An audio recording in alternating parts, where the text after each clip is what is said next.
जरा सोचिए, एक जानवर जो देखने में कितना क्यूट, कितना मासूम लगता है, लेकिन क्या हो अगर मैं कहूं कि इसी जानवर ने एक पूरे के पूरे कॉन्टिनेंट को घुटनों पर ला दिया। जी हाँ, ये कहानी है ऑस्ट्रेलिया और खरगोशों के बीच की एक ऐसी जंग की जो आज तक खत्म नहीं हुई है। तो ये सब शुरू कहाँ से हुआ? सिर्फ इस एक नंबर से, 24। सुनने में कितना छोटा नंबर लगता है ना, पर यकीन मानिए इसी एक छोटे से नंबर ने एक इकोलॉजिकल डिजास्टर की नींव रखी थी। तो सवाल यही उठता है, आखिर ये कैसे हुआ? कैसे सिर्फ मुट्ठी भर, सिर्फ 24 खरगोशों ने ऑस्ट्रेलिया जैसे विशाल देश को हरा दिया? चलिए आज इसी हैरान कर देने वाली कहानी की तह तक चलते हैं। इस पूरे कहानी की जड़ में है एक, कह सकते हैं, एक छोटी सी भूल।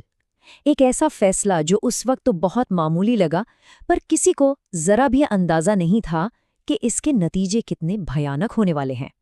तो बात है साल 1859 की। एक अमीर अंग्रेज था, नाम था थॉमस ऑस्टिन। अब ऑस्ट्रेलिया में रहते हुए उसे अपने घर इंग्लैंड की बड़ी याद सता रही थी, और साथ ही उसे एक और चीज का बहुत शौक था, शिकार का। तो उसने सोचा क्यों ना शिकार के मजे के लिए इंग्लैंड से ही कुछ खरगोश मंगवा लिए जाए, और उसने यही किया। उन 24 खरगोशों को ऑस्ट्रेलिया की जमीन पर आजाद छोड़ दिया। उसके दिमाग में बस एक ही बात थी, अरे ये छोटे से जानवर हैं, क्या ही कर लेंगे। पर उसे ये नहीं पता था कि उसने अनजाने में एक टिक टिक करते टाइम बम का बटन दबा दिया था। और फिर वो टाइम बम फटा, और ऐसा फटा कि किसी ने सोचा भी नहीं था। खरगोशों की आबादी में जो एक्सप्लोजन हुआ वो किसी सुनामी से कम नहीं था। एक ऐसी लहर जिसे रोकना नामुमकिन हो गया। आप जरा इन नंबर्स पर गौर कीजिए। साल 1859 में कितने थे? सिर्फ 24। और ठीक 10 साल बाद 1869 में उनकी आबादी पता है कितनी थी? 20 लाख। ये कोई मजाक नहीं था, ये एक बायोलॉजिकल इन्वेजन था जो पूरे ऑस्ट्रेलिया पर कब्जा कर रहा था। और इस आबादी के विस्फोट ने ऑस्ट्रेलिया के इकोसिस्टम को पूरी तरह से तहस नहस कर दिया। ये करोड़ों खरगोश जहां भी जाते, पूरी की पूरी हरियाली चट कर जाते थे। इसका नतीजा क्या हुआ? दूसरे जो लोकल जानवर थे उनके लिए खाने को कुछ नहीं बचा, और हरी भरी जमीन धीरे धीरे बंजर होने लगी। अब जब पानी सिर से ऊपर जाने लगा तो इंसानों ने फैसला किया कि बस, अब बहुत हुआ, अब पलटवार करना ही होगा। और उन्होंने जो जवाबी हमला किया वो अपने आप में एक इतिहास बन गया। उन्होंने एक दीवार बनाने का फैसला किया। कोई छोटी मोटी दीवार नहीं, बल्कि पूरी 3000 किलोमीटर लंबी एक रैबिट प्रूफ फेंस। सोचिए, ग्रेट वॉल ऑफ चाइना के बाद ये दुनिया की सबसे लंबी दीवारों में से एक थी, और इसे बनाया गया था खरगोशों को रोकने के लिए। पर कहते हैं ना, खरगोश बहुत चालाक होते हैं। इंसानों की इतनी बड़ी इंजीनियरिंग इन छोटे से जानवरों के आगे फेल हो गई। कुछ ने तो दीवार के नीचे से ही सुरंगें खोद डाली, और जो बाकी थे वो बस फुदक कर दीवार के ऊपर से निकल गए। तो नतीजा क्या निकला? इतनी मेहनत, इतना पैसा, सब बर्बाद। वो महान दीवार एक मजाक बनकर रह गई, कंप्लीट फेलियर। अब दीवार वाला प्लान तो हो गया था फ्लॉप, तो इंसानों ने एक और भी ज्यादा खतरनाक रास्ता चुना। अब बारी थी बायोलॉजिकल वॉरफेयर की। ये साल था 1950। साइंटिस्ट ने एक जानलेवा हथियार बनाया, एक वायरस जिसका नाम था मिक्सोमा वायरस। इसकी खास बात ये थी कि ये सिर्फ और सिर्फ खरगोशों पर ही हमला करता था।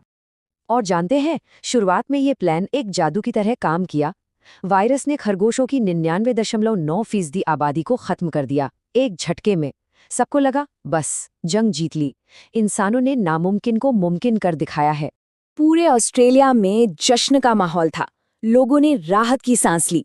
पर उन्हें ये नहीं पता था कि कहानी में अभी एक बहुत बड़ा ट्विस्ट बाकी है। वो जो 0.1% खरगोश बच गए थे ना, वो कोई आम खरगोश नहीं थे, वो थे सर्वाइवर्स।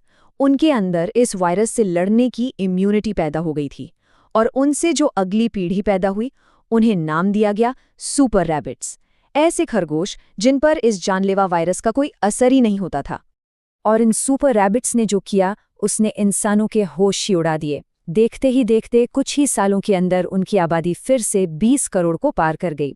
मतलब इंसान वापस जीरो पर आ गए थे, जहां से शुरू किया था ठीक वहीं। और बस यहीं से शुरू होती है वो जंग जो आज तक, इस दिन तक खत्म नहीं हुई है।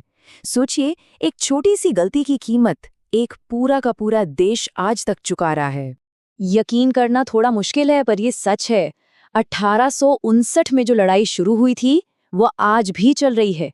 आज इतनी नई नई टेक्नोलॉजी है, इतने नए तरीके हैं, पर ऑस्ट्रेलिया आज भी इन खरगोशों के साथ अपनी जंग लड़ रहा है।